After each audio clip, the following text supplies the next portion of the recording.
નમસ્કાર, મહામંથનમાં આપનું સ્વાગત છે. હું છું આપની સાથે રાધા. આજે ગુજરાતમાં સંયોગ સર્જાયો છે. પ્રધાનમંત્રી નરેન્દ્ર મોદી અને કોંગ્રેસ નેતા રાહુલ ગાંધી બંને આજે ગુજરાતમાં છે. વિકાસનું વાવાઝોડું લઈ આવેલા પ્રધાનમંત્રી મોદી સામે રાહુલ ગાંધી પોતાની રાજકીય જમીન શોધી રહ્યા છે. છેલ્લા 30 વર્ષથી ગુજરાતમાં નામશેષ થઈ ગયેલી કોંગ્રેસને 2027માં સત્તાના સપના આવવા લાગ્યા છે. પરંતુ ગુજરાત કોંગ્રેસ પોતાની ક્ષમતા અને રાજકીય સ્થિતિ બહુ સારી રીતે જાણે છે. રાહુલ ગાંધીએ કોંગ્રેસના સિનિયર નેતાઓને જે સવાલો પૂછ્યા હતા એના જવાબ કોંગ્રેસના નેતા આપી શકે એમ નથી. રાહુલ ગાંધીએ સવાલ પૂછ્યા હતા કે સવર્ણો કોંગ્રેસથી કેમ દૂર જઈ રહ્યા છે, ઉદ્યોગમાં મંદી ચાલી રહી છે તેમ છતાં વેપારીઓ ભાજપની સાથે અડીખમ કેમ ઉભા છે, અનેક સમસ્યાઓ હોવા છતાં ભાજપની વોટ બેંક યથાવત કેમ છે, અને સૌથી મોટો સવાલ તો એ હતો કે ત્રીજા પક્ષની હંમેશા કોંગ્રેસને જ નુકસાની કેમ જાય છે. રાહુલ ગાંધીના આ વેધક સવાલોથી ગુજરાત કોંગ્રેસના નેતાઓનું પાણી મપાઈ ગયું. છેલ્લી કેટલીય ચૂંટણીમાં મરેલી હારથી ગુજરાતમાં કોંગ્રેસના પાયામાં લૂણો લાગી ગયો છે. ત્યારે સવાલ એ થાય છે કે ચૂંટણી સમયે કોંગ્રેસની નીતિઓ ગુજરાતીઓના ગળે નથી ઉતરતી કે પછી જમીની મુદ્દાઓ ઉઠાવવામાં કોંગ્રેસ નિષ્ફળ રહી છે. આ જ તમામ સવાલોના જવાબ મેળવવાના આજે પ્રયાસ કરીશું આજના મહામંથનમાં.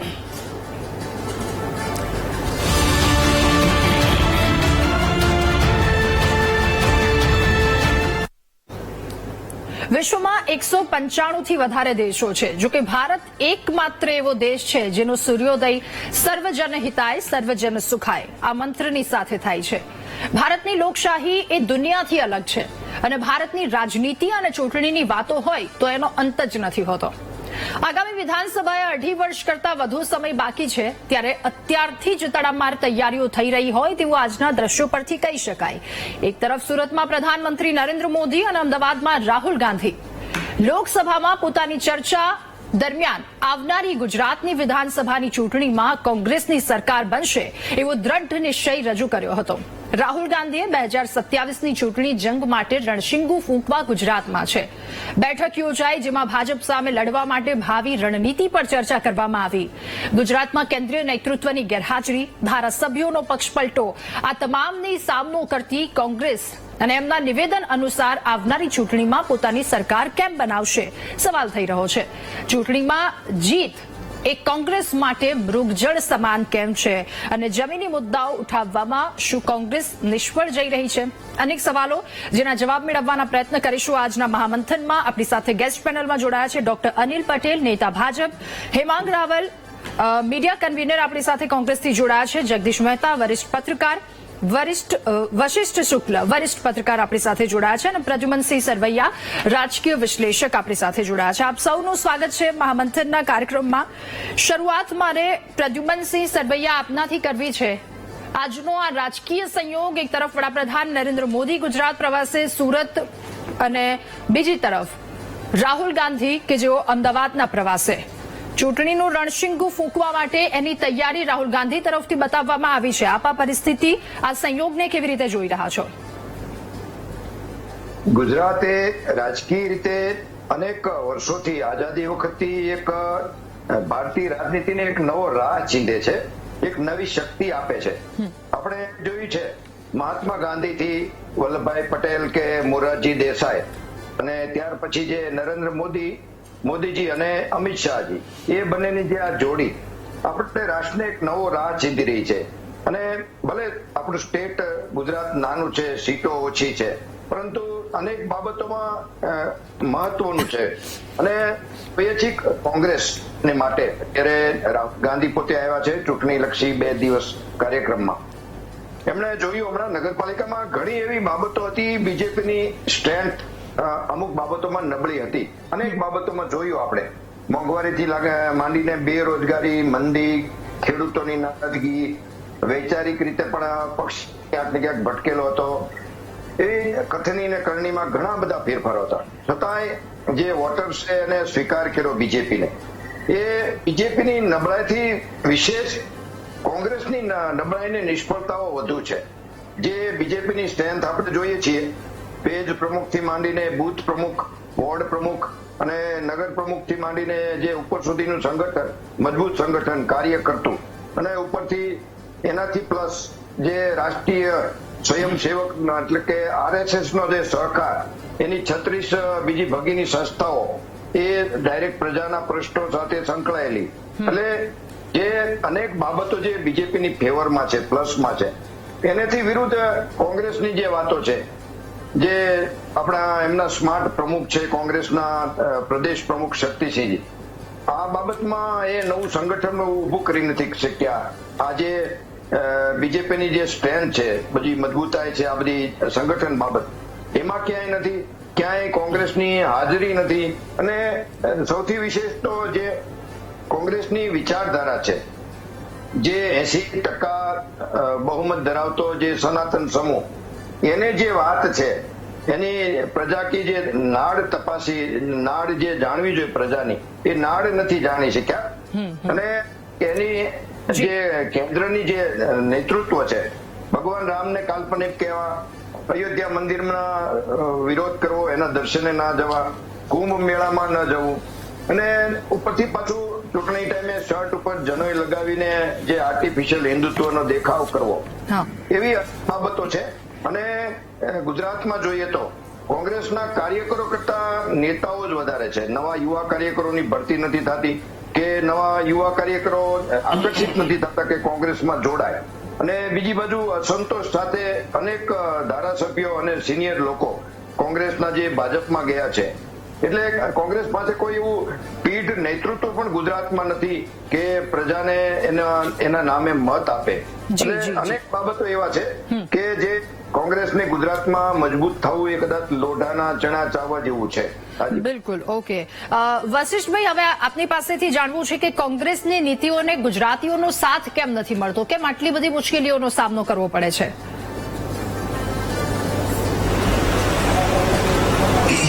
સૌથી પહેલા તો આ બુલેટિનના ઓપનિંગમાં જે આપે વાત કરી કે રાજનીતિક જમીન શોધી રહી છે કોંગ્રેસ, ખૂબ સૂચક અને બહુ સચોટ વાક્ય છે. પરંતુ આમાં જો ભારતીય જનતા પાર્ટી અને કોંગ્રેસ વચ્ચેની પહેલા તો કોર કોમ્પિટન્સી સમજવી પડશે. ભારતીય જનતા પાર્ટી બહુ ડેડિકેટેડ રીતે કામ કરી રહી છે અને કોર્પોરેટ કંપનીની સ્ટાઇલથી કામ કરી રહી છે. વર્ષ સુધી જ્યારે કોંગ્રેસ પાર્ટી હવે સત્તામાં નથી, તેમ છતાં પણ આજે જે સ્થિતિનું સર્જન છે એ પ્રકારનું છે કે આજે સ્થાનિક સ્વરાજ્યની ચૂંટણીઓની જાહેરાત થઈ, રિઝલ્ટ આવ્યું, ભારતીય જનતા પાર્ટીના નેતાઓ તરત જ આગળની ચૂંટણીના કાર્યક્રમોમાં લાગી જાય છે. આજે કોંગ્રેસની પરિસ્થિતિ એવી છે કે હેમંતભાઈ રાવલ જે અમારા મિત્ર છે, એના જેવા જે કાર્યકરો છે એ તારી હાક સુધી કોઈને આવે ને તો તું એકલો જાને રે, એની પરિસ્થિતિને અનુરૂપ થઈને કામ કરે છે. પરંતુ સમજવા જેવી વાત એ છે, કમ્ફર્ટ ઝોન, કોંગ્રેસમાં કમ્ફર્ટ ઝોન ખૂબ છે. જ્યારે ભારતીય જનતા પાર્ટીમાં તમે મેયર તરીકે પણ ત્યાં છો, અને જો તમને પાર્ટીનો આદેશ થાય છે કે તમારે આ બૂથની જવાબદારી સંભાળવાની છે, તો તમે 7 ટકોરે એ બૂથ ઉપર હાજર હોવ છો. આ ડિસિપ્લિન છે, અને ડિસિપ્લિન વગર, મહેનત વગર કોઈ ફળ મળતું નથી. અને ભારતીય જનતા પાર્ટીથી આ વસ્તુ તો સમજવી જ પડે, કારણ કે કોંગ્રેસ પાસે સત્તા લેવા માટે 2007, 2012, 2017 આ 3 વખત એવા સંજોગો હતા કે જ્યાં એ લોકો ટેબલ ટર્ન કરી શકે એમ હતા, પણ અનફોર્ચ્યુનેટલી કરી નથી શક્યા. એ પાછળનું કારણ એ છે કે જે નેતાઓ છે, જે લીડરશીપ છે, એ જ એના કમ્ફર્ટ ઝોનમાંથી બહાર નથી આવતી. આજે તમે જુઓ, ભારતીય જનતા પાર્ટી પાસે પન્ના પ્રમુખથી લઈને તમામ જગ્યા ઉપર ઇન્ટેક્ટ સંગઠન છે. આજે ભારતીય જનતા પાર્ટીની સામે કોંગ્રેસમાં વોર્ડ દીઠ પોતાનું સંગઠન છે નહીં, તો કઈ રીતે જીતાશે? પછી જયારે એક્ઝામ આપવાની આવે છે અને પછી તમે જાગો છો તો નિશ્ચિતપણે તમે નિષ્ફળ જ જવાના છો. જી બિલકુલ. જગદીશભાઈ, હવે આપની પાસેથી જાણવું છે કે ચૂંટણીમાં જીત તો મેળવવી છે, પરંતુ આ એક મૃગજળ સમાન, આ સપના સમાન શા માટે કોંગ્રેસમાં રહી જાય છે? યુપી, પંજાબ, ગોવા, ગુજરાત, દિલ્હી, રાજસ્થાન, આ બધા પછી ફરી એકવાર ગુજરાત બધામાં હાર મેળવ્યા પછી ગુજરાત વિધાનસભાની ચૂંટણી આવી છે, તૈયારીઓ, આ તમામ વાત પર આપનું શું કહેવું? જુઓ બેન, પહેલી વાત તો એ કે કોંગ્રેસને સુધરવું જ નથી, માત્ર ટાઈમ પાસિંગ જોબ કરી રહ્યા છે. અને એટલે એનો મેળ પડતો નથી. હું તમને ઇન શોર્ટ મુદ્દાસર વાત કરું, કોંગ્રેસ પાસે અત્યારે એવી બહેતરીન તક છે કે જો એ એન્ટી ઇન્કમ્બન્સીનો લાભ ઉઠાવે તો સારો વિકલ્પ થઈ શકે તેમ છે. અત્યારે અરાજકતાની ચરમસીમા જે છે એવું વાતાવરણ છે ગુજરાતમાં. ભારતીય જનતા પાર્ટી ગમે તેવો દાવો કરે એ જુદી ઘટના છે, પરંતુ હકીકતે પણ જેટલી કરુણાંતિકાઓ સર્જાણી છે ત્યારથી માંડીને જેટલા નકલી બકલી બધા કાંડ થયા છે તે સુધીમાં જનતાને 100% ભરોસો થઈ ગયો કે આમાં રામના રખોપા સિવાય કાંઈ મેળ પડે એમ નથી. એટલે એન્ટી ઇન્કમ્બન્સી છે એનો લાભ લેવો હોય તો કઈ રીતે લઈ શકાય? એ લાભ કઈ કોંગ્રેસે રાજીવ ગાંધી ભવનમાં બેસીને લઈ શકાય નહીં. એમાં જનતાની વચ્ચે જવું જોઈએ. આજે રાહુલ ગાંધીએ જે કોંગ્રેસના નેતાઓને ખખડાવ્યા એ એટલા માટે જ ખખડાવ્યા, તમે કરો છો શું? એને જે 2-5 પ્રશ્નો પૂછ્યા કે ભાઈ આટલી જે એન્ટી ઇન્કમ્બન્સી છે છતાં આપણને કેમ મત નથી મળતા, ત્રીજો કોઈ વિકલ્પ આમ આદમી પાર્ટી વાળો પણ ધારો કે ઉભો થાય તો કોંગ્રેસના જ વોટ કેમ તૂટે છે, ઉદ્યોગોથી માંડીને બધાય આટલી મુશ્કેલીમાં છે છતાંય ક્યારે ભારતીય જનતા પાર્ટીની પડતી નથી આવતી ને આપણી ચડતી કેમ નથી આવતી? એનો અર્થ એમ છે કે સમથિંગ ઇઝ રોંગ. પોતાની ભીતરમાં જ કઈક ખામી છે, અને ભીતર એટલે કોંગ્રેસનું હાઈકમાન્ડ. એક તો અત્યારે ભારતીય જનતા પાર્ટીનું સંગઠનમાં પણ અસંતોષ ભયંકર છે. હવે આ એન્ટી ઇન્કમ્બન્સી અને આ ભાજપના અસંતુષ્ટ જે સંગઠન છે બંનેનો જો કોંગ્રેસ વાળા રણનીતિક રીતે લાભ લે તો એનો મેળ પડે. પણ આ કોંગ્રેસ જે અત્યારે હમણાં બીજા એક પત્રકાર મિત્રએ પણ કીધું સાચી વાત છે. અને તમને કહું, કોંગ્રેસના જ પ્રવક્તા મનહરભાઈ પટેલ એણે પણ હમણાં 3 દી પહેલા અહીંયા મલ્લિકાર્જુન ખડગેજીને એક પત્ર લખીને ગુજરાત કોંગ્રેસની જે કઈ હાલત છે ખસ્તા હાલ એનો બ્લો બાય બ્લો વર્ણન કર્યું કે આટલા લોકો વર્ષોથી એમનો અડ્ડો જમાવીને બેઠા છે, નવાને તક આપતા નથી, એને કારણે કેટલાય સિનિયર અને સક્રિય અને સક્ષમ એવા નેતાઓ કોંગ્રેસ છોડીને ભાજપમાં વયા ગયા અને બાકી બધા જે છે એ આકાંક્ષિત માણસો છે. તો કહેવાનું તાત્પર્ય એ છે કે રાહુલ ગાંધીએ અત્યારે જે રીતે ખખડાવ્યા એ બધું દર વખતની પ્રોસેસ છે, આમાં સુધરવું તો છે જ નહીં. તમારે લાભ તો લેવો નથી, લાભ લેવા માટે મહેનત કરવી પડે, લોકોની વચ્ચે જવું પડે, તમારે લોકોની નબ્ઝ એટલે નાડ એ પારખવી પડે. 85% હિન્દુ છે, તમે જો મુસ્લિમ કોમ્યુનિટીની ધ્રુવીકરણને તમારી પોતાની સેક્યુલર તરીકે ખપાવો તો ક્યાંથી મેળ પડે? પાણીમાં રહીને તમારે મગર વેર કરો તો તમારો મેળ ક્યાંથી પડે? તમારો જીવ કેમ બચે? તો અમે એમ નથી કહેતા તમે હિન્દુકરણ કરો યા મુસ્લિમકરણ કરો, તમે જેને સેક્યુલર કહો છો, સેક્યુલરનું ગુજરાતી નાસ્તિક થતું નથી, સેક્યુલરનું ગુજરાતી મુસ્લિમ તૃષ્ટિકરણ થતું નથી, સેક્યુલરનું ગુજરાતી હિન્દુ વિરોધી થતું નથી. સેક્યુલર એટલે કે સર્વધર્મ સમભાવ. તમને જાળીવાળી ટોપી પહેરીને ઇફ્તાર પાર્ટી કરવાનો જો હર્ષ થતો હોય તો તમને મુબારક, પણ તમને એ જ એટલાથી બલકે ડબલ હર્ષ થવો જોઈએ રઘુનંદન પ્રભુ શ્રી રામની કેસરી ધજાકાની નીચે ઉભામાં. પણ આ નથી એટલે તમારો મેળ પડતો નથી. આવું આંકલન કઈ થતું નથી, જયારે થાય ત્યારે દેખા જાય. જી હવે અનિલભાઈ, તમારી પાસે આટલા મુદ્દાઓ છે ગુજરાતમાં એન્ટી ઇન્કમ્બન્સીને લઈને, એક શહેર બાકી નથી જ્યાં કરુણિતાનો આખો એક કાંડ ન સર્જાયો હોય. રાજકોટનો અગ્નિકાંડ લઈ લો, સુરતનો તક્ષશિલા કાંડ લઈ લો, પછી વડોદરા હરણી હત્યાકાંડ, આ બધી વસ્તુ એટલે એન્ટી ઇન્કમ્બન્સીનો ભય તો આપના ઉપર પણ એટલો જ તોડાઈ રહ્યો છે. પહેલા તો આ મુદ્દા પર આપનું શું કહેવું, અને બીજું કે કોંગ્રેસ દ્વારા તડામાર તૈયારીઓ કરવામાં આવી રહી છે, તો 365 દિવસ સક્રિય ઇલેક્શન મોડમાં રહેતી ભારતીય જનતા પાર્ટીની શું તૈયારી? જો રાધાબેન, તમે જે જુદા જુદા કમનસીબ બનાવો બન્યા એની વાત કરી, તો આ કમનસીબ બનાવો હોય કે આ પ્રકારની જે વાતો છે એ ક્યારે રાજનીતિના મુદ્દા નથી હોતા. અને જો આપણે એને રાજનીતિના મુદ્દા જ ગણીએ, ઓફકોર્સ વિપક્ષે એને રાજનીતિનો મુદ્દો બનાવવા અનેક વખત પ્રયત્ન કર્યા દરેક ચૂંટણીઓમાં, તો જો એને રાજનીતિના મુદ્દા ગણીએ તો ચૂંટણીના પરિણામો 2022ની વિધાનસભા હોય કે 24ની લોકસભા હોય કે હમણાં જ થયેલી સ્થાનિક સ્વરાજ્યની ચૂંટણીઓ હોય, તો એમાં જવાબ ક્લિયર કટ મળી ગયા છે. હું માનું છું કે એક હું એટલા કમનસીબ માટે પૂછી રહી છું કેમ કે એમાં તંત્રની બેદરકારી, ભ્રષ્ટાચાર, ફાયર એનઓસી આપી દેવું, આ બધી બેદરકારી ક્યાંક લોકોને ભારે પડે છે, એમને પોતાના ગુમાવવા પડે છે. બીજી વસ્તુ, જો ખેતીની વાત કરવામાં આવે, ગઈકાલે જ મગફળીના ગોડાઉનમાં આગ લાગી ગઈ, જ્યાં જુઓ ત્યાં ભ્રષ્ટાચાર, ચારેય તરફ આ જ વસ્તુ છે. આ બધી વસ્તુનું વાત કરી રહી છું ઓવરઓલ. જી અનિલભાઈ. હું એ જ મુદ્દા પર આવું છું હા, કે જે આપણે અહીંયા ચર્ચા કરીએ છીએ માધ્યમોમાં, એ પ્રજાની દ્રષ્ટિએ કમનસીબ બનાવે છે. ક્યાંક તંત્રની ઉણપ પણ હશે, એ વાત પણ હું સ્વીકારું છું, પરંતુ એ રાજનીતિના જ મુદ્દા છે એવું નથી. અને જો એ હોય તો ચૂંટણીના પરિણામો કંઈક જુદું સાબિત કરે છે. એટલે એ કમનસીબ બનાવે છે અને ક્યાંક તંત્રની બેદરકારી પણ છે, ઉણપ બી નહીં, બેદરકારી પણ હું કહીશ.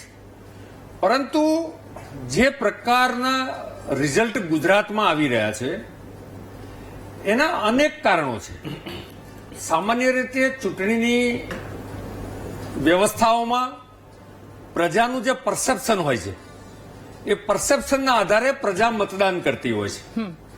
અને આપણે એન્ટી ઇન્કમ્બન્સીનો મુદ્દો ઉઠાયો, પરંતુ ભારતીય જનતા પાર્ટી પોતાના શાસનમાં પરિશ્રમથી એમણે રાજનીતિની દિશા બદલી છે અને પ્રો ઇન્કમ્બન્સી નરેન્દ્રભાઈના ગુજરાતમાં આવ્યા પછી શાસનની જે વિકાસની રાજનીતિ, સૌને સાથ સૌનો વિકાસ અને સૌને જોડવા, વંચિતોનો વિકાસ, એક પ્રકારે રાજનીતિક પરિપ્રેક્ષ્યમાં જે પ્રો ઇન્કમ્બન્સી જેને આપણે કહીએ છીએ એ પ્રકારની રાજનીતિનું ટ્રાન્સફોર્મેશન થયું છે.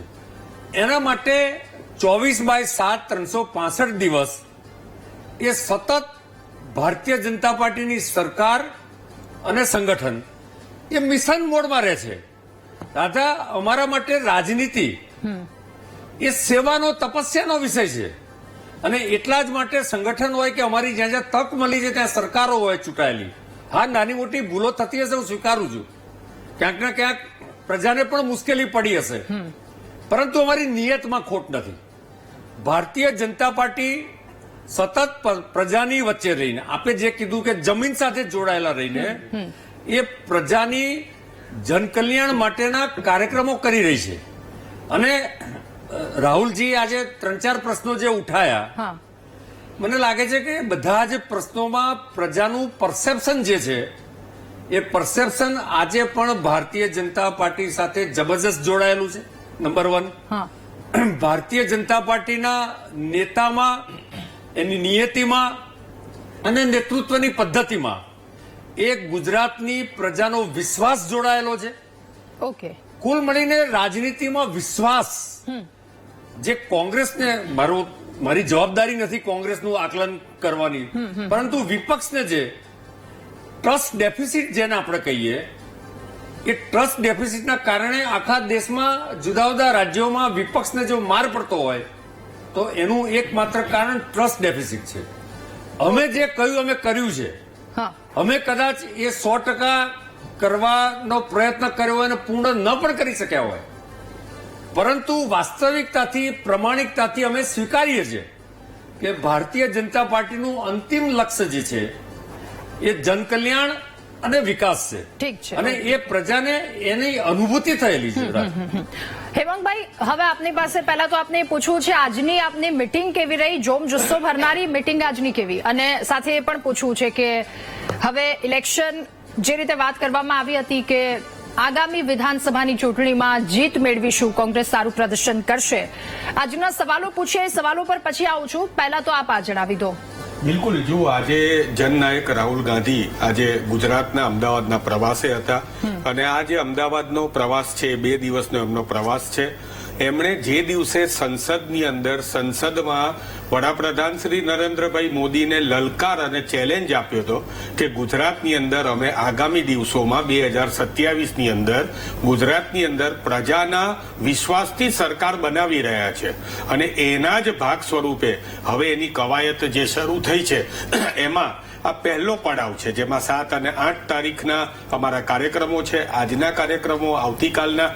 ત્યારબાદ ગુજરાતને વર્ષો પછી એ ગુજરાતને કોંગ્રેસના અધિવેશન કરવાનો પણ મોકો મળ્યો છે, જે 8 અને 9 એપ્રિલે જે છે કે જેની અંદર સમગ્ર દેશના મુખ્યમંત્રીઓ, પૂર્વ મુખ્યમંત્રીઓ, વિરોધ પક્ષના નેતા અને અમારા જે કાર્યકર્તાઓ જે છે સમગ્ર દેશમાંથી અહીં પધારવાના છે. આજની જે વાત કરીએ તો આજે રાહુલ ગાંધીએ એ કોઈ દિવસ એક વન વે કોઈ દિવસ એમનું કોમ્યુનિકેશન નથી હોતું, મન કી બાત નથી હોતું કે ભાઈ ટીવીમાં બોલી નાખ્યું અને મનની વાત કરી દીધી. રાહુલ ગાંધી તો જનની વાત સાંભળવા માટે આવી રહ્યા હતા. અને આજે તમે એમનું ક્રોનોલોજી અને એમની ટાઈમલાઈન જુઓ. સૌથી પહેલા જે પૂર્વ વિરોધ પક્ષના નેતા અને પૂર્વ પ્રમુખો હતા એમની જોડે મીટિંગ કરી. પહેલી મીટિંગ પત્યા પછી તરત જ પોલિટિકલ અફેર્સ કમિટી સાથે મીટિંગ કરી. એ મીટિંગ પત્યા પછી જેટલા સેલ ડિપાર્ટમેન્ટ, મીડિયા હોય, SC ST હોય, OBC હોય, એના વડાઓ સાથે મીટિંગ કરી. ત્યારબાદ જિલ્લા પંચાયતના જે પ્રમુખો છે અને જે શહેરોના પ્રમુખો છે 44, એમની જોડે ચર્ચા કરી. અને ત્યારબાદ તાલુકા પ્રમુખ જોડે એમને સંવાદ કર્યો. ચર્ચા નહીં પણ સંવાદ. આદાન અને પ્રદાનમાં માનીએ છે. શું સંવાદ કર્યો, કેવો સંવાદ કર્યો, એ તો એક રણનીતિનો ભાગ છે. આપ અહીંયા જે બતાવી રહ્યા છો એને હું એન્ડોસ પણ નથી કરતો, પણ જે પણ એમને સંવાદ કર્યો એ સંવાદ ગુજરાતની સુખાકારી માટે અને ખાસ કરીને કોંગ્રેસના જે અમારા કાર્યકર્તાઓ છે એના માટે જો મને જુસ્સો ભરનારો હતો. હેમાંગભાઈ, તમે કીધું કે જનની વાત કરે છે, પણ મારે તમને પૂછવું છે તો જન રાહુલ ગાંધીની વાત કેમ નથી સાંભળતા? લોકો સુધી આ વાત કેમ નથી પહોંચતી? કેમ આટલું આવું પ્રદર્શન? જો બહુ સાચી વાત છે. 30 વર્ષથી હું તમારી અથવા તો પેનલમાં જેટલા લોકો જે છે એ જે કંઈ પણ વાત કરી રહ્યા છે એ વાતને હું સંપૂર્ણ એવું નથી કહેતો કે વાત ખોટી છે. જો ગીતામાં લખ્યું છે કે પરિસ્થિતિનો સ્વીકાર નહીં કરો ત્યાં સુધી પરિસ્થિતિનો સામનો નહીં કરી શકીએ. અમારી જોડે 30 વર્ષથી સરકારમાં અમે નથી. અમે માનીએ છીએ, અમે મુદ્દાઓ લીધા છે અને કદાચ એ મુદ્દાઓ જે છે એ લોકો સુધી સ્પર્શવાની અંદર ઘણા બધા મુદ્દાઓ એવા છે જેમાં અમે નથી પહોંચી વળ્યા, પણ અમે પ્રજા માટે સતત લડતા આવ્યા છે. ચાહે તે મોટું આંદોલન પેપર ફૂટ્યું હતું ત્યારે થયું હોય, જયારે બિન સચિવાલયનું પેપર ફૂટ્યું હોય ત્યારથી અમારા ઉપર, અમારા વિરોધ પક્ષના નેતા ઉપર ને પ્રમુખ ઉપર વોટર કેનન છોડવાના હોય ત્યારથી લઈને પાયલ ગોટીને જે અહીંયા એમનું પ્રદર્શન જે કરવામાં આવ્યું, સરઘસ કાઢવામાં આવ્યું, ત્યાં સુધી પ્રજાના દરેકે દરેક મુદ્દા અમે ઉઠાવી રહ્યા છે. બિલકુલ. એક આમાં કેવું છે, બહુ સ્પષ્ટ છે, નિયમ છે કે એક પથ્થર છે. ના રાધા, સાંભળવું પડશે તમારે, પછી તમે 100% તમે અનિલભાઈ યાદ કર્યો છે એટલે એમની જોડે જજો તમે, પણ આ સાંભળવું પડશે. એક પથ્થર હોય, એ પથ્થરની અંદર સતત હથોડીઓ મારવાની હોય અને એ જે પથ્થર છે હવે એમાં છેલ્લી હથોડી મારવાની છે અને એ ફોર્સ એપ્લાય થઈ ચૂકી છે. જનતા જાણે છે ભારતીય જનતા પક્ષના કુકર્મો, ભારતીય જનતા પક્ષનો ભ્રષ્ટાચાર, બધી જ વસ્તુ જનતા જાણે છે. ભારતીય જનતા પક્ષના અંદરના નેતાઓની ખેંચતાણ, આ બધું જ જનતા જાણે છે. રાહુલ ગાંધીજી અહીંયા આવ્યા પછી હવે જે અમારી કોંગ્રેસની અંદર અમે રોડ ઉપર જઈશું, મીડિયાના માધ્યમથી તમને કહું છું, અને ખાસ જે અમારા પેનલિસ્ટ છે, વશિષ્ઠભાઈ શુક્લાજી છે, કે અમારા જગદીશભાઈ, અમારા પ્રિય એવા જગદીશભાઈ છે, કે અમારા પ્રદ્યુમનસિંહ બાપુ છે, એ બધાને પણ હું ખાતરી આપું છું, ને ખાસ મારા મિત્ર અનિલભાઈને પણ ખાતરી આપું છું કે તમે ચિંતા ના કરતા. કદાચ અમે કોઈ જગ્યાએ પ્રશ્ન ઉઠાવવામાં મોડા પડ્યા આવીશું તો હવે ચાલુ કરીશું, પણ અમારો જો મને જુસ્સો છે એ જોમ જુસ્સો. તમે વારંવાર 2-3 વાર અહીંયા બોલ્યા તમે કે મૃગજળ, તો ભાઈ મૃગજળ જે છે ને એ તો દિલાસો છે. હજારો દિલાસા વચ્ચે એક દિલાસો છે મૃગજળનો મળે તો મુશ્કેલી નથી વિકટ એવી, સામનો કરીએ તો બળ મળે, અને અમે સામનો કરવા માટે તૈયાર છે. બિલકુલ. જી અનિલભાઈ. મારા કોંગ્રેસના મિત્ર જે રીતે વર્ણન કરતા હતા અને જુદા જુદા પ્રકારના આંદોલનની વાત કરતા હતા, જો આમાં રાધા બહુ વાસ્ટ ડિફરન્સ છે. તમે એક તરફ ફોટો ઓપોર્ચ્યુનિટી કેળવવી, મીડિયા જેવી થવું, અને એક પેરેસાઇટ પરફોર્મન્સ જેને કહેવાય. પેરેસાઇટ એટલે એવા જીવજંતુ કે જે બીજાના ઓક્સિજનને, બીજાના ખોરાકના આધારે જીવે. આ પ્રકારનું જે પોલિટિકલ પાર્ટીએ પરફોર્મન્સ બતાવ્યું છે, પેરેસાઇટ પરફોર્મન્સ એને કહેવાય, એ બધી પાર્ટીઓ ક્રમશઃ નેસ્ત નાબૂદ થઈ ગઈ છે. એમણે મનની વાત ને દિલની વાત ને બધી ઘણી બધી વાતો કરી, જનની વાત કરી. તો જનની વાત એટલે જન તો કોઈ એમની વાત સાંભળી રહ્યું જ નથી. તમે જુઓ, એક તરફ એમણે લોકસભામાં ટંકાર કર્યો હતો કે અમે 27માં ભારતીય જનતા પાર્ટીને ગુજરાતમાં હરાવી દઈશું. કોંગ્રેસની જે વાત છે ને, પથ્થર પર અથોડી, ખીલી ઠોકી દેવી, રાહુલજી બોલે છે પીઠ મેં ખંજર ભોંક દિયા, આ પ્રકારની જે હિંસક માનસિકતા અને હિંસક વાતો છે ને, એમાંથી બહાર આવીને પરફોર્મન્સની રાજનીતિ કરવાની જરૂર છે. આજે મોદીજી જે રીતે દીવ દમણ સેલવાસ અને ગુજરાતમાં 2 દિવસનો એમનો પ્રવાસ છે, નવસારી સુરત, તો તમે એમણે સેલવાસા જેવા વિસ્તારમાં, દીવ દમણ જેવા વિસ્તારમાં એમના ટેન્યુઅરમાં 2023માં સૌથી પ્રથમ વખત મેડિકલ કોલેજ ચાલુ થઈ. આજે અમે ઇન્ફ્રાસ્ટ્રક્ચરના 2500 કરોડ કરતા પણ વધારે ઇન્ફ્રાસ્ટ્રક્ચરના પ્રોજેક્ટનું લોકાર્પણ કર્યું, ક્યાંક ને ક્યાંક ઉદઘાટન બી કર્યા, આરોગ્યની યોજનાઓનું લોકાર્પણ કર્યું, દિવ્યાંગો માટે દર મહિને જે રાશનની મદદનું જે ગુજરાતની યોજના લોન્ચ થઈ. તો કુલ મળીને આ પ્રકારના પ્રજા કલ્યાણના કામો જે લાંબા ગાળે પ્રજાના પરસેપ્શનમાં પરિવર્તન કરી રહ્યા છે, મજબૂતીથી કરી રહ્યા છે, આ પ્રકારના કાર્યક્રમો કરે છે. અમે તુષ્ટિકરણના બદલે સંતુષ્ટિકરણની રાજનીતિમાં માનીએ છીએ અને એટલા જ માટે આજે ગુજરાતનો વંચિત વ્યક્તિ પણ ભારતીય જનતા પાર્ટીના શાસનથી ખુશ છે. ઓકે. પ્રદ્યુમનભાઈ, તમને એ પૂછવું છે કે જેવી રીતે વાત કરવામાં આવી, તમામ વસ્તુ સામે આવે છે એમાં કે અડ્ડો જમાવીને બેઠેલા અથવા તો કમ્ફર્ટ ઝોનમાં આવી ગયેલા એ કોંગ્રેસના કેટલાક નેતા કે જે બીજા લોકો દ્વારા જે કામ કરવામાં આવે છે, કાર્યકર્તા અથવા તો નવા આવેલા લોકો, એની મહેનત પર પાણી ફેરવે છે, આ વાતને આપ કેટલા અંશે વ્યાજબી ગણો છો? સૌથી પહેલા તો કોંગ્રેસના મિત્રએ જે રીતે વાત કરી, જનની વાત, જે રાહુલ ગાંધી અત્યારે જનની વાત જાણવા આવ્યા છે, પરંતુ એ જનના મનની વાત જયારે જાણશે કોંગ્રેસ, ત્યારે એને કઈક સફળતા મળશે. જે જનના મનમાં શું છે, એ શું માગે છે, એ વાત જયારે કરશે ત્યારે ખબર પડશે. આપણે કોંગ્રેસની અત્યારે જે વાત કરી છે, કોંગ્રેસમાં ઉપરથી નીચે સુધી અનેક બદલાવની જરૂર છે. કાર્યકરો કરતા નેતાઓની જે મોટી ફોજ છે, જેને કહેવાય કે જે એકચ્યુઅલ કાર્યકરો જોઈએ છે એ ફિલ્ડ નથી, જેને પરિણામો નથી મળતા. અને સૌથી વિશેષ જે ગુજરાતમાં કોંગ્રેસની મેઇન વોટ બેંક જે હતી, ખામ થિયરી, જે અલગ અલગ સમૂહ, ઠાકોર સમાજ, મુસ્લિમ ને અલગ અલગ જે કોળી સમાજ, ક્ષત્રિય, બધા દલિત ને જે, એ લગભગ મેક્સિમમ ઓબીસી માં ડાયવર્ટ કરી નાખી છે. જે એક નવો આભા મંડળ બીજેપી ઉભું કર્યું છે ઓબીસી વોટ બેંકનું, એટલે એમાં બીજેપી મહદ અંશે સફળ પણ થઈ છે.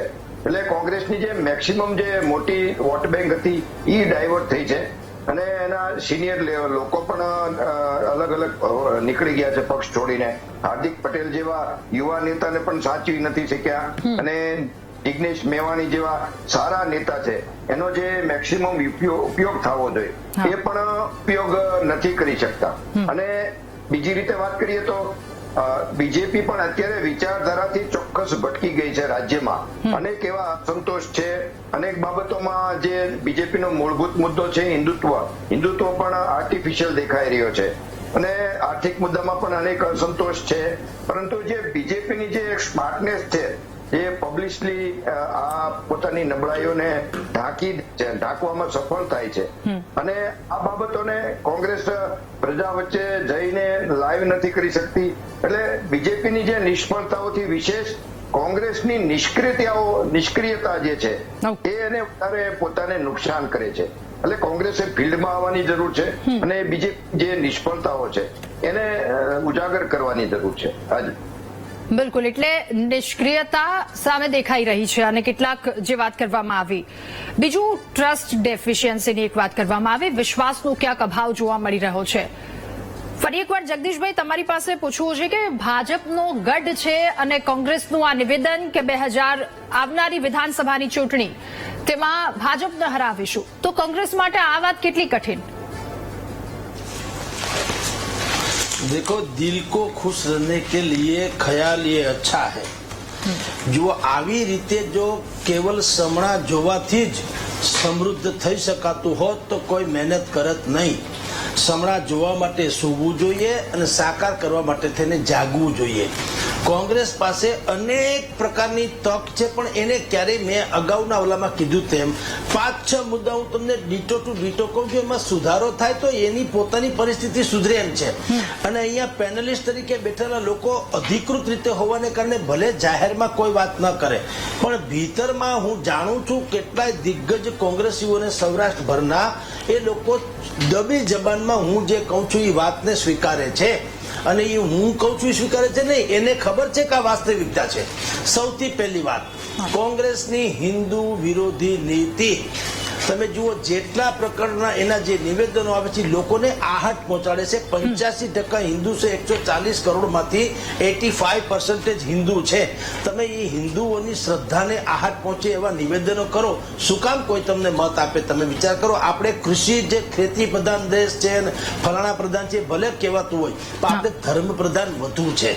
એટલે એક તો આપણી જે નીતિ છે, તમે ટોપી વાળી જાળી પહેરીને ઇફતાર પાર્ટી કરો, કોઈ પ્રોબ્લેમ નથી, પણ રઘુનંદન પ્રભુ શ્રી રામની કેસરી ધજાની નીચે ઉભામાં તમને ક્ષોભ અનુભવવાનો જોઈએ, ગૌરવ થવું જોઈએ. એ એક પ્રોબ્લેમ છે. પ્રોબ્લેમ નંબર 2, તમારે છે જૂથવાદ જે છે એ જગ જાહેર છે. અત્યારે ગુજરાતમાં શક્તિસિંહ ગોહિલ આ બાજુ જાય છે, અમિત ચાવડા તે બાજુ જાય છે, ભાઈ જગદીશભાઈ વિશ્વકર્મા એ અલગ જાય છે ઠાકોર, તો અમિત ચાવડા આ બાજુ જાય છે, ભરતસિંહ સોલંકી તે બાજુ જાય છે. કોઈનું નેઠું નથી.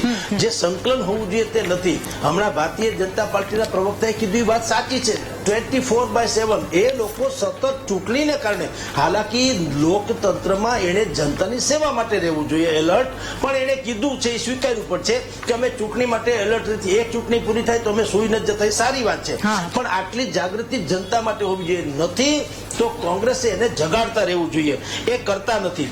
ચોથો મુદ્દો, એની પાસે ચહેરા સાફ નથી. હું આપને કહી દઉં બેન રાધાબેન, જો પ્રિયંકા ગાંધી ગેનીબેન ઠાકોર બની જાય અને રાહુલ ગાંધી ચૈતર વસાવા બની જાય તો કોંગ્રેસનું આખું કલેવર ફરી જાય. પણ જે રીતે મનહરભાઈ પટેલ કોંગ્રેસના પ્રવક્તા છે, એણે જે રીતે પત્ર લખ્યો મલ્લિકાર્જુન ખડગેજીને અને જે વ્યથા ઠાલવી, એવી અનેકો કોંગ્રેસીઓની વ્યથા છે કે ભાઈ તમે વર્ષોથી જે ફેણ માંડીને બેઠા છે એને કઈ હલાવી શકતા નથી, એ લોકો કઈ ઉકાળી શકતા નથી. સ્વયં રાહુલ ગાંધીની અત્યારના નેતૃત્વ જ્યારથી એને સંભાળ્યું ત્યારથી આજ સુધીમાં 54 જેટલી ચૂંટણી હારી ગયા છે, પણ એ લોકો પાસે કોઈ ફેરફાર નથી, ચહેરાનો ફેરફાર નથી. લોકો ઇરિટેટ થઈ જાય એટલી હદે તમારો ચહેરો ખરડાઈ ગયો. તમે ફ્રેશ, યુવાન, વિઝનરી, શિક્ષિત એવા ચહેરાઓને શું કામ આગળ ન લાવો? હાલાકી કોંગ્રેસ પાસે છે, પણ એને આગળ આવવા દેતા નથી.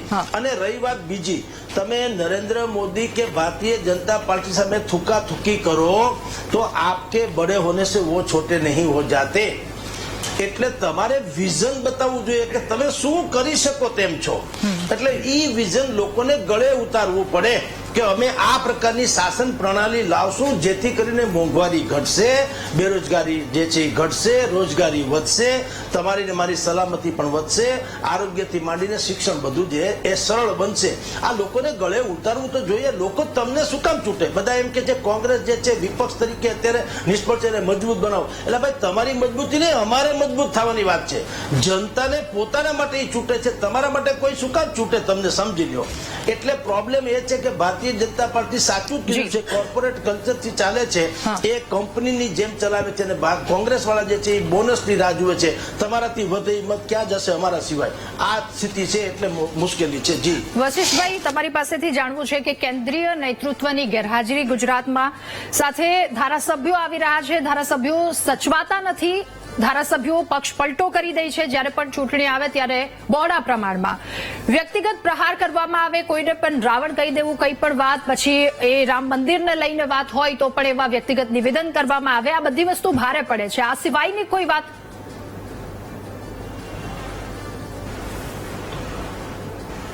આ તમારા સવાલને એકદમ હું બ્રોડ સેન્સમાં જો હું જવાબ આપું તો સૌથી મોટી એટલે ખાટલી મોટી ખોટ જેને કહીએ આપણે તો એ છે કે કોંગ્રેસ પાર્ટીમાં તમે કાર્યકરો લાવી શકશો, પરંતુ સેલ્ફ ડિસિપ્લિન કેવી રીતે લાવશો? હું વારે કેમ કહું છું કે જ્યારે પણ કોઈ પણ હકારાત્મક પરિણામ તમારે મેળવવું હોય છે તો એ પહેલા તમારે તમારી જાતને તૈયાર કરવી પડતી હોય છે. ભારતીય જનતા પાર્ટી અને કોંગ્રેસ આ બેઉની આઈડિયોલોજીમાં જેટલો ફરક છે ને એટલો જ એમની વર્કિંગ સ્ટાઇલમાં પણ ફરક છે. હું કેમ વારે વારે કહી રહ્યો છું કે આજે પંચાયતથી લઈને પાર્લામેન્ટ સુધી ભારતીય જનતા પાર્ટીનું એક ચક્રીય શાસન કેમ છે એ પાછળનું કારણ એ છે કે આજે એક આખી જનરેશન નીકળી ગઈ, જે 18 વર્ષમાં જે યુવાઓ છે, જે ફર્સ્ટ ટાઈમ વોટર છે, જેમણે ક્યારેય પણ કોંગ્રેસનું શાસન અને એમના નીતિ નિર્ણયોની ખબર જ નથી એમને. તો એવા સંજોગોમાં કોંગ્રેસ પાર્ટીએ ખરેખર તો આત્મમંથન કરવાની જરૂર છે. આજે ભારતીય જનતા પાર્ટીની ઉપર જ તમે આક્ષેપો મૂકો છો કે આ આવે છે, આ જતા રહે છે, પરંતુ વાત તો એવી પણ છે કે કોંગ્રેસ પાર્ટી એમના કાર્યકરોને નથી સાચવી શકતી, તો એ પણ એક મોટો મુદ્દો છે. કારણ કે સેકન્ડ અને બીજું, જયારે આપણે કોઈક ગેસ્ટ સાથે વાત થઈ રહી હતી તો જે ત્રીજા મોરચાની વાત છે કે ભાઈ કોંગ્રેસ પાર્ટીએ, રાહુલ ગાંધીએ 100% કીધું કે ભાઈ આવનારી વિધાનસભાની અંદર આપણે બહુ સારું પ્રદર્શન કરવાનું છે.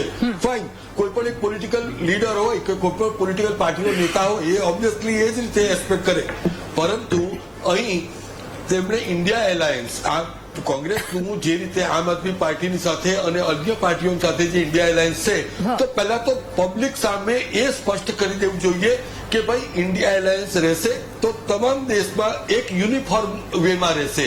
કારણ કે ગુજરાતમાં તમે સાથે લડો છો, દિલ્હીમાં તમને બાપે માયરા વેર છે, તો એને કારણે પબ્લિકને તમે કન્વિન્સ કરવામાં નિષ્ફળ જાઓ છો. આ સૌથી મહત્વનો મુદ્દો છે. અને ભારતીય જનતા પાર્ટી પાસે એમને બતાવવા માટે, લોકોને બતાવવા માટે 30 વર્ષનો રિપોર્ટ કાર્ડ છે. તો અલ્ટિમેટલી જયારે બે પોલિટિકલ પાર્ટીઓ રાજકીય અખાડામાં હોય તો નિશ્ચિતપણે એક ક્લેરિટી હોવી પણ એટલી જ જરૂરી છે. બિલકુલ. ઓકે. હેમાંગભાઈ, જ્યારે પણ ચૂંટણી આવે ત્યારે આ મુદ્દો તો વારંવાર ઉઠતો હોય છે કે કોંગ્રેસ, એના ધારાસભ્ય, એના જે પાયાના કાર્યકર્તાઓ છે, અથવા તો પાયો કહી શકાય કોંગ્રેસનો, એને નથી સાચવી શકતી. હાર્દિક પટેલ હોય, અલ્પેશ ઠાકોર હોય, અર્જુન મોઢવાડિયા હોય, આ બધા દિગ્ગજ નેતા. હાર્દિક પટેલ, એ સમયે આપણે જોયું તો સુરતમાં કેટલા લોકો એમની પાછળ ફરતા હતા. નથી સાચવી શકતી, આ એક સૌથી મોટો અને દર વખતે આવીને ઉભો રહેતો સવાલ છે. રાધા, હું એક હિન્દીની 3 લાઈનમાં આનો પહેલા જવાબ આપી દઉં, પછી દરેક પેનલિસ્ટની પણ વાત ટૂંકમાં કરીશ. યહાં તહજીબ બિકતી હૈ, યહાં ફરમાન બિકતે હૈ, યહાં ઈમાન બિકતે હૈ, તુમ દામ તો ફેંકો યારો, યહાં ઇન્સાન ભી બિકતે હૈ. હવે જયારે માણસો જ વેચાતા હોય, હવે માણસોને સામ દામ દંડ અને ભેદ ભારતીય જનતા પાર્ટી વાપરે છે, બહુ સ્વાભાવિક છે. પૈસા ઓફર કરે છે, પૈસા ના હોય ત્યાં કોર્ટના કેસો હોય, એ કેસો હટાવવાની વાત કરે છે, એની ઓફર કરે છે, બ્લેકમેલિંગ કરે છે. અરે આમની વાત તો જવા દો, અમારા નાના કાર્યકર્તાઓને, જે આજે મારા પેનલિસ્ટ મિત્રો અહીંયા બેઠા છે, એમને કહું હું કે કોંગ્રેસને 30 વર્ષથી ભારતીય જનતા પાર્ટી જે છે એ કઈ રીતે પ્રતિપાદિત કરી રહી છે. નાના કાર્યકર્તાઓને ધંધા રોજગારની અંદર હેરાનગતિ. 30મી તારીખે 31 માર્ચ આવશે ને અહીંયા, એટલે 1 એપ્રિલે એક દિવસ 24 કલાક મ્યુનિસિપલ ટેક્સ નહીં ભરેલો હોય ને, કોમ્પ્યુટરની અંદર કોંગ્રેસના કાર્યકર્તાઓના ધંધાદારીનું લિસ્ટ છે, એના ત્યાં સીલ વાગી ગયું હશે, મારા ત્યાં વાગે છે, એટલે મને ખબર છે. અને એક જ દિવસની વાત છે. આ સાથે સુરતની અંદર તમે જુઓ, તમે ભારતીય જનતા પાર્ટીની દાદાગીરી જુઓ. આજે એક બાળક, નરેન્દ્રભાઈ મોદીના રોડ શોના પહેલા રિહર્સલની અંદર એક બાળક સાયકલ લઈને અંદર આવી ગયો અને એને પોલીસવાળા જે તુમાકીથી એ બાળકને મારી રહ્યા છે. અમારે આવી રાજનીતિ નથી કરવી. અમારા કાર્યકર્તાઓને નરેન્દ્રભાઈ મોદી સુરતમાં આવ્યા છે તો આજે ત્યાં હાઉસ એરેસ્ટ કરી લેવામાં આવ્યા છે. ખાલી કારા વાવટા પકડાઈએ ને એટલે અમને ત્યાંથી સીધા પાસા નાખવામાં આવે છે. 3 યુવાનોને જિંદગીમાં કોઈ કેસ ના હોય એવા કેસની અંદર પાસા કરી દેવામાં આવી છે. એ કાર્યકર્તાઓ જ્યાં સુધી જીવન છે, કદાચ આવા નેતાઓ કેટલાક જતા રહ્યા છે, પરંતુ એ જે નેતાઓ છે એ અમને પાનખરની ચિંતા નથી. અમારા જેવા કૂપણો જે છે હવે ફૂટેલા છે, અને અમે જે આ કૂપણો ફૂટેલી છે એ કૂપણો એ ગુજરાતની અંદર એ કોંગ્રેસની વિચારધારાનું વટવૃક્ષ બનાવીશું. પહેલી વાત. બીજી વાત, હિન્દુત્વની વાત. મારા ઘરમાં રોજ સવારે દીવા થાય છે, મારા પાણીયારે દીવા થાય છે, તુલસી ક્યારે દીવા થાય છે, મારા બહાર નાગ દેવતાનું મંદિર છે ત્યાં દીવા થાય છે. સવાર સાંજ હું આરતી કરું છું. આજે શુક્રવારે લાલ કપડા પહેરું છું. આજે એક જ મિનિટ, મારી વાત એટલા માટે કહેવાની જરૂર છે. હું મંદિરમાં જઉં છું. મારા દરેક નેતાઓ શક્તિસિંહજી ગોહિલ જેવા પ્રમુખ બન્યા. ચોટીલાના ચામુંડાના ડુંગર જે છે એ જાતે ગયા હતા. અમિતભાઈ ચાવડા એમની બર્થડે જે છે એ ડાકોરમાં મનાવી, અંબાજીમાં મનાવી, આગળ જતા સોમનાથમાં મનાવશે. અમે અમારા હિન્દુત્વનો અથવા અમારા ધર્મનો ઉપયોગ જે છે એ અમે મત માટે નથી કરતા. મિત્રોએ કીધું કે કુંભમાં તમે ના ગયા, પણ દિગ્વિજયસિંહ ગયા, જીતુ પટવારી ગયા, બીજા અસંખ્ય નેતાઓ ગયા, ગુજરાતમાંથી પણ ગયા, આ બધા ગયા એની વાત નથી કરતા. અમે નથી ગયા, પણ જ્યારે આરએસએસ ના સરસંચાલક હું એક કહું છું, રામ મંદિરની જે આમંત્રણ પત્રિકા આવે ને એનો અનાદર કરવો, આ લોકોને સમજાવું છું. શંકરાચાર્યજીથી મોટું કોઈ આખા દેશમાં ખરું? શંકરાચાર્ય જે છે, શંકરાચાર્યજીએ કીધું હોય કે અધૂરું મંદિર જે છે એ મંદિર જે છે એ મંદિરની અંદર ના પ્રાણ પ્રતિષ્ઠા થાય. નંબર 1 શંકરાચાર્યજીએ કીધું છે, અને એ શંકરાચાર્યજીએ કીધું છે કે જેને નરેન્દ્રભાઈ મોદી એ અહીંયા જામનગરની અંદર પગે લાગ્યા હતા, આશીર્વાદ લીધા હતા, એમને ચેન આપી હતી, એ શંકરાચાર્યએ કીધું છે. મારી વાત એ છે કે કોંગ્રેસની વાત કરો ને તમે, અમે કોંગ્રેસી તરીકે, અને હા આરએસએસ ની વાત કરતા હોય, કોણ નથી ગયું એ કહેવાનું હોય તો સૌથી પહેલા મોહન ભાગવતજી જ નથી ગયા ત્યાં કુંભની અંદર. એનો મતલબ એમ થયો કે શું આરએસએસ હિન્દુ વિરોધી છે? અમે ગુજરાતની અંદર ભારતીય જનતા પાર્ટીના નકલી હિન્દુત્વનો જ્યાં જ્યાં પર્દાફાશ કરવાનો છે, અંબાજીની અંદર ચીકી માફિયાઓને ચીકી આપી દીધી હતી અને મોહનથાળનો પ્રસાદ બંધ કરી દીધો હતો, વિધાનસભા સુધી અમે લઈ ગયા અને મોહનથાળનો પ્રસાદ ચાલુ કરાવડાયો. બહુચરાજીની અંદર મંદિરની અંદર જેટલા ફૂટ બનાવવાનું હતું નતું બન્યું, કરોડોનો ભ્રષ્ટાચાર થયો, એ અમે ઉઠાવ્યો. મુખ્યમંત્રીએ 700 રૂપિયાની ચા પી ગયા, ધારાસભ્યો 1000 રૂપિયાનું જમવાનું ખાઈ ગયા. કોના પૈસેથી? અંબાજી મંદિર ટ્રસ્ટના મારા તમારા પૈસેથી 50 રૂપિયા 100 રૂપિયા દાન આપેલા હોય એ પૈસેથી ખાઈ ગયા. 22 લાખ રૂપિયા અંબાજી મંદિરમાં સરભરામાં વપરાયા. મેં આરટીઆઈ કરીને બહાર જાહેર કર્યું હતું. અમે આનો વિરોધ કરીએ છીએ, અને જ્યારે આનો વિરોધ કરીએ છીએ ત્યારે હિન્દુત્વ હોવું એનો મતલબ એ નથી કે કોઈ બીજા ધર્મને તમારે ગાળો આપવી, પણ અમને અમારા હિન્દુત્વ ઉપર ગર્વ છે અને અમારે ભારતીય જનતા પાર્ટીના કે બીજા કોઈના પણ સર્ટિફિકેટની જરૂર નથી. અમને ગર્વ છે કે અમે હિન્દુ છીએ. બિલકુલ અનિલભાઈ, આપ કહેવા ઈચ્છી રહ્યા છો એ પણ સાથે મારો એ પણ સવાલ કે જ્યારે ભારતીય જનતા પાર્ટીના કોઈ પણ નેતા જેના દ્વારા એવું નિવેદન આપે કે કોંગ્રેસના નેતા આવા છે અથવા તો ભ્રષ્ટાચારી છે, તો ઇલેક્શન સમયે તમારે શું કામ જરૂર પડે છે એ નેતાને તમારી પાર્ટીમાં લાવવાની? જો રાજા તમારા પ્રશ્નનો જવાબ આપું એ પહેલા કોંગ્રેસના પ્રવક્તાએ આપણી જે ચર્ચાનો વિષય છે એમાં એક કેસેટ કોંગ્રેસની દર વખતે વાગતી હોય છે, એ અંબાજીનો પ્રસાદથી માંડીને, કારણ કે હું ટાઈમ નહીં બગાડું, તો એ જ કેસેટ દર વખતે વાગતી હોય છે. એમણે આદરણીય મોહન ભાગવતજીનો ઉલ્લેખ કર્યો. ચલો, એક વાતનો મને ખૂબ આનંદ થયો કે કોંગ્રેસ મોહન ભાગવતજીને અનુસરવા માંડી, અને જો એ જ પ્રકારે અનુસરે તો મને લાગે છે કે રાષ્ટ્રનો ઉદ્ધાર થઈ જાય.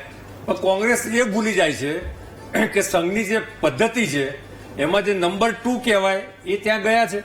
મોહન ભાગવતજી જયારે અયોધ્યાના દર્શન કરવા ગયા તો કોંગ્રેસના લોકો એને ન અનુસર્યા. ખેર એ કોંગ્રેસનો વિષય છે. જો એમણે ઘણી બધી વિષયો, કાળા ઝંડા, અને આજે એમને રોકી લીધા ને. ભારતીય જનતા પાર્ટી, રાધા, કદાચ આપનો જન્મ બી નહીં થયો હોય, હું તો રાજનીતિ સાથે 1974 થી જોડાયેલો છું. એક જમાનો કોંગ્રેસનું એક ચક્રી શાસન હતું અને અમે સંઘર્ષ કર્યો છે. ભારતીય જનસંઘે અમારી 2 જ સીટો આવી હતી, તો પણ અમે સંઘર્ષ કરતા લોકોને અમારા સંઘર્ષની અનુભૂતિ કરાઈ છે, અને એટલા જ માટે લોકોની અંદર અમારા પ્રત્યે વિશ્વાસ ઉભો થયો છે. ખામ થિયરીની વાત થઈ, હું ડિટેલમાં નહીં જઉં. જે સામાજિક વિભાજન ખામ થિયરી દ્વારા કોંગ્રેસે એક પ્રયોગ કર્યો હતો, એક ક્ષણિક એ લોકોને સફળતા મળી, અને ક્ષણિક સફળતા પછી રાધા કોંગ્રેસ 1990 થી આજ દિન સુધી ગુજરાતમાં એનું અસ્તિત્વ બતાવી શકી નથી. બીજી તરફ અમે કોંગ્રેસની નબળાઈ એ અમારી તાકાત નથી. અમે અમારી હકારાત્મક તાકાત, પછી એ સંગઠનની તાકાત હોય, એ સરકારની કામગીરી હોય, સરકાર અને સંગઠનનો એક સેતુ પ્રજાની સાથે જોડાયેલો રહે, કાર્યકર્તાઓ સતત 2-3 મહિને લોકોની વચ્ચે લોક કલ્યાણકારી યોજનાઓના લાભ લોકો સુધી પહોંચાડવા જાય અને સરકારના કાર્યક્રમોમાં જોડાય. આ પ્રકારનો પરિશ્રમ ભારતીય જનતા પાર્ટી કરી રહી છે. અમે તુષ્ટિકરણની રાજનીતિ કરતા નથી. અમે ચોક્કસ લોકોને, આ જો કુંભમાં જેને ડૂબકી મારી, શું એમાં નોકરીઓ મોકલવાની છે? આ પ્રકારનું અપમાન સનાતનનું કરવું એ કોંગ્રેસની પરંપરા થઈ છે. અને કોંગ્રેસના બીજા બધા લોકો કદાચ સનાતન માટે આટલા નેગેટિવ નહીં હોય, પણ જે રીતે ગાંધી પરિવારનું નેતૃત્વ છે 3 લોકોનું, એ નેતૃત્વની સામે કોઈ બોલી શકતું નહીં હોય. કોંગ્રેસની નબળાઈ એ કોંગ્રેસનો વિષય છે, પરંતુ અમે એક હકારાત્મક રાજનીતિ કરીએ છીએ. હું એક દાખલો આપું. નરેન્દ્રભાઈએ જયારે પહેલી જ વાઇબ્રન્ટ સમિટ કરી રહ્યા હતા એ વખતે વાઇબ્રન્ટ સમિટમાં, છેલ્લી વાત પૂરી કરું, મને લાગે બ્રેક આવશે. એ વખતે વાઇબ્રન્ટ સમિટમાં જે વેપારીઓ ઉદ્યોગપતિઓ જોડાયા હતા એ બધાને ત્યાં ઇન્કમટેક્સની રેડ પડી હતી. છે કોંગ્રેસ પાસે આનો જવાબ? મને લાગે છે કે બદલાની રાજનીતિ પણ ભારતીય જનતા પાર્ટી ક્યારેય કરતી નથી. ભારતીય જનતા પાર્ટી એક પોઝિટિવ રાજનીતિ ઠીક છે. કરે ઓકે, છે. માત્ર એક લાઈનમાં પ્લીઝ મારે એટલું જ કહું કે પહેલા તો અમે વિરોધ પક્ષનું જે સન્માન કરીએ છીએ એવું કોઈ નથી કરતું. જ્યારે અશોકભાઈ ભટ્ટ કે બધા જ્યારે વિધાનસભાની સામે કોઈ અમારી સામે હેઝિટેશન કરતા હોય, અમે મંડપ બાંધીને આપતા હતા, એમના માટે ચા પાણીની વ્યવસ્થા કરતા હતા.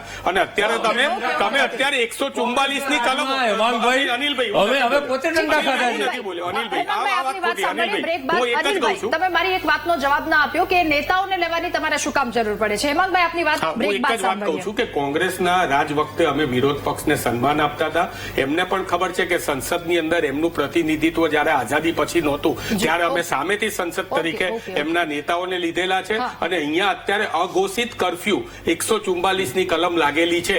અમને 5 જણને પણ ભેગા થવા ઉપર પ્રતિબંધ છે. આવા તો અસંખ્ય નિર્ણયો છે. છતાં પણ એક કોંગ્રેસી કાર્યકર્તા તરીકે અમને ગર્વ છે. ને વાત કરી તમે બધાએ, એમને પણ કરી સંગઠનની વાત. તો આજે જે રાહુલ ગાંધીજી આવ્યા હતા એ અમારું સંગઠન જ્યાં નબળું છે ત્યાં એને સબળું કરવા માટે આવ્યા હતા અને એની શરૂઆત થઈ ચૂકી છે. અને આ સાથે મહામંથનમાં હાલ રોકાઈએ એક નાનકડા બ્રેક માટે, અને બ્રેક બાદ ચર્ચા યથાવત રાખીશું. અનિલભાઈ, કિટ્ટા કરી દઈશો તમારી. Welcome back. ગુજરાતમાં ચૂંટણીમાં જીત કોંગ્રેસ માટે મૃગજળ સમાન કેમ, તેના પર ચર્ચા કરી રહ્યા છે. જોકે આવનારી ચૂંટણીમાં એ બતાવશે કે તેમના દ્વારા જે દાવો કરવામાં આવ્યો છે અથવા તો જે વિશ્વાસ વ્યક્ત કરવામાં આવ્યો છે એ કેટલી હદે અને કેટલા અંશે સાબિત થાય છે. અનિલભાઈ, આપની પાસે આપે મારી વાતનો એ જવાબ નહોતો આપ્યો કે એવા નેતાઓને અથવા તો નેતાઓને ઇલેક્શન સમયે આપે લેવાની શું કામ જરૂર પડે છે. ખૂબ ટૂંકમાં મારે સૌની પ્રતિક્રિયા લેવાની છે. ભારતીય જનતા પાર્ટી વિશાળ દિલની પાર્ટી છે. એનું દરવાજા એના ખુલ્લા છે. જે લોકો કોઈ બીજી પક્ષમાં ગુંગળામણ અનુભવતા હોય, સામાજિક જીવનમાં બીજે કામ કરતા હોય, આ બધા જ પ્રકારના નેતૃત્વ એ ભારતીય જનતા પાર્ટીમાં આવકાર્ય છે. પણ એક વસ્તુ મારે ઉમેરવી છે કે રાહુલજીએ સંસદમાં એલાન કર્યું ને કે હવે 27માં ગુજરાતમાં ભાજપને હરાઈ દઈશું, એટલે કોંગ્રેસે એ પ્રકારની જબરજસ્ત મહેનત કરી કે નગરપાલિકામાં 8 નગરપાલિકાએ ગુમાવી દીધી અને કેટલીક નગરપાલિકામાં 0 સીટ આવી અને જે ટોટલ સીટો હતી એની કોંગ્રેસની એ સીટો પણ ઘટી. એટલે તમારે બનાસકાંઠા ના ભૂલવું જોઈએ. એટલે બનાસકાંઠા અમે વિધાનસભા જીતી ગયા. લોકસભાની વાત કરી રહી છું. એ લોકસભાની સામે ત્યાંની જનતાએ એની વિધાનસભામાં ભૂલ સુધારી લીધી. એટલે કોંગ્રેસના એલાન પછી, મારો કહેવાનો મતલબ રાહુલ ગાંધીના એલાન પછી ગુજરાત કોંગ્રેસે એ એલાનને એવું જબરજસ્ત ઉપાડી લીધું કે ભારતીય જનતા પાર્ટીની 8 નગરપાલિકાઓ વધી, એના કાઉન્સિલરો વધ્યા અને ક્યાંક ને ક્યાંક જે રીતે દિલ્હીમાં 0ની 2 વખત હેટ્રિક થઈ, ડબલ હેટ્રિક, એવી હેટ્રિક આવનારા સમયમાં કોંગ્રેસની થવાની. હવે મારે એટલું જ કહેવું છે રાધાબેન કે અમારે રાહુલ ગાંધીના અહીંયા તમે જોયું કે હું બોલ્યો ને રાહુલ ગાંધીનું નામ, એના કરતા તમે આખી ડિબેટ જોઈ લેજો, રાહુલજીનું નામ અનિલભાઈ વધારે બોલ્યા છે. એટલે એમના અનિલભાઈ 5 મિનિટ પ્લીઝ. રાહુલ ગાંધી બહુ સન્માન એટલે રાહુલ ગાંધી એમના સબકોન્શિયસ માઇન્ડમાં બેસી ગયા છે. સવારે બ્રશ કરે ત્યારથી રાત્રે સુવે ત્યાં સુધી સપનામાં રાહુલ ગાંધી આવે છે. આવા જોઈએ અને આ જ વિરોધ પક્ષની નિશાની છે. બીજી વાત એમણે કરી કે અમે લોકોએ લાકડીઓ ખાધી છે. તમે લોકોએ લાકડીઓ ખાધી છે પણ કોંગ્રેસના નેતાઓ અત્યારે અમારા છે એ તમારા ત્યાં બોસ થઈને બેઠા છે, ત્યાં ધારાસભામાં બેઠા છે અને ત્યાં મંત્રીઓમાં બેઠા છે. ખેર, આ તો એમની વાતનો જવાબ આપ્યો, પરંતુ વિનમ્રતાથી કહું છું કે રાહુલ ગાંધીજી અહીંયા આવ્યા હતા એ અમારા સંગઠનને મજબૂત કરવા માટે આવ્યા હતા. અને અમે પ્રજાની વચ્ચે કદાચ ભૂતકાળમાં અમે કોઈક જગ્યાએ કોઈક ભૂલ કરી હશે, કોઈ ઇસ્યુ લઈ જવાની અંદર અમે કોઈ એની અંદર વધારે પડતો એને ભાર નહીં આપ્યો હોય, તો હવે પછી એક ઇસ્યુ, ચાહે કોઈ પણ ઇસ્યુ હોય, એના ઉપર ઈમાનદારીથી અત્યારે જ્યાં સુધી અમે લડત લડીએ છીએ ત્યાં સુધી વિરોધ પક્ષ તરીકે અને ભવિષ્યમાં સત્તા મેળવીશું તો સત્તા પક્ષ તરીકે પણ અમે સેવાના માધ્યમથી એ વસ્તુ ગુજરાતની જનતા માટે ચાલુ રાખીશું. જગદીશભાઈ, માત્ર 30 સેકન્ડ અથવા તો 1 મિનિટની જ પ્રતિક્રિયા આપજો. આપની અંતિમ પ્રતિક્રિયા મારે જોઈએ છે આ મુદ્દા પર. બેન, જો સુધરવું હોય તો કોઈને કોઈનો બગાડ કહેવાની જરૂર નથી, પોતાની જાતે સુધરી શકે. કોંગ્રેસ પાસે અમૂલ્ય તક છે. એ તકને પ્રજાકીય રીતે, લોકભોગ્ય રીતે અમલમાં મૂકશે તો એ સફળતા પામશે. ખાલી વિપક્ષને તમે ખરાબ ચિતરતા રહેશો એટલે શાસક પક્ષને, તો તમારો મેળ નહીં પડે. તમારી પાસે કઈ વિઝન ડોક્યુમેન્ટ છે ખરું કે જે જનતાને ગળે ઉતરે? જ્યાં સુધી આ વાત નહીં મેળ પડે, Okay. કોંગ્રેસનો મેળ નહીં પડે. એટલે એ સંઘર્ષ ને પ્રજાના પ્રશ્ન ને એ બધું છે કે વિપક્ષે કરવું જ રહ્યું. ઠીક. તમે વિઝન બતાવો ગુજરાતની જનતાને કે આનાથી સારું શાસન શું હોઈ શકે. ઓકે. That's all. વશિષ્ઠભાઈ, ખૂબ ટૂંકમાં, ખૂબ જ ટૂંકમાં.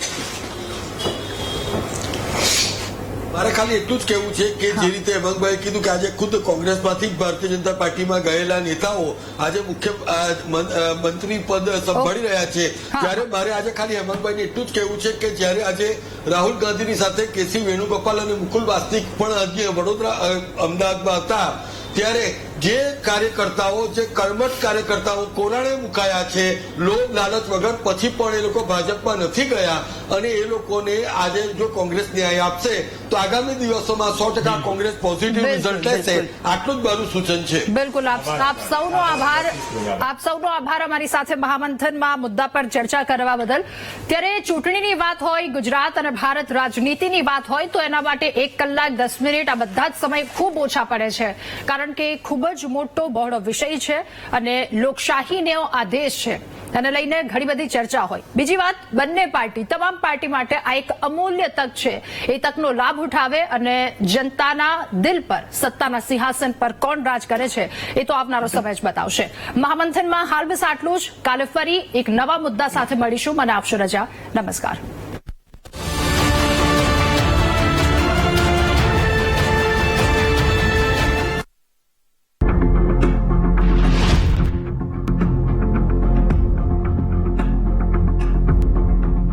યાર ટેક્સી નહીં મળે તો